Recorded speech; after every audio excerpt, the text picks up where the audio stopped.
बिस्मिल्लाहिर्रहमानिर्रहीम जी। मैं हूँ हसन अली भट्टी फ्रॉम पंजाब। तो की हाल चाल ने ठीक ठाक है यार। तुम जानवर चेक करो माशाल्लाह गाय सुमन वाली है। तो तुहानू विजिट कराने पे कि आ बच्चा है जनाब। तो आ जनाब नाल ही ये कट्टी। तो जनाब आ तुम चेक करो माशाल्लाह ताला अल्लाह ताला ने ये थापियां पईयां जनाब इधर। तो अज टोका लगा हुआ कहते तो पट्ठे कुतरी दे इन्होंने जानवरों के। तो तुम वेख सकते जी इन्हों का माहौल ये थापियां ने पिंड वाले तुम विजिट कराने पे। आ थापियां पराली आओ सामने पराली पई सुक्का किनू कहते हैं वो जी। आ बाल्टी केड़ी दुध दध कहते टंगी का ठंडा। तो जनाब उधर पई जी खुरली और सामने खुरली पई।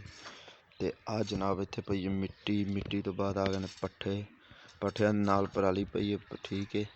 तो आ रेहड़ी खली है रेहड़ी कहते तो पट्ठे लद के लियाई ने। तो जनाब रेहड़ी भी है। तो इधर तुम चेक करो तो अगर थापियां तो मोटर लगी है मोटर के नाल ही तुम वेख सकते जी सारा बड़ा अच्छा माहौल है पिंड वाले देहात वाले का।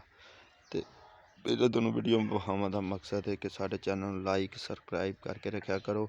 मजीद इवें दी वीडियो वेखने लई। तो अच्छा हसन अली भट्टी नूं इजाजत दो। अल्लाह हाफिज़।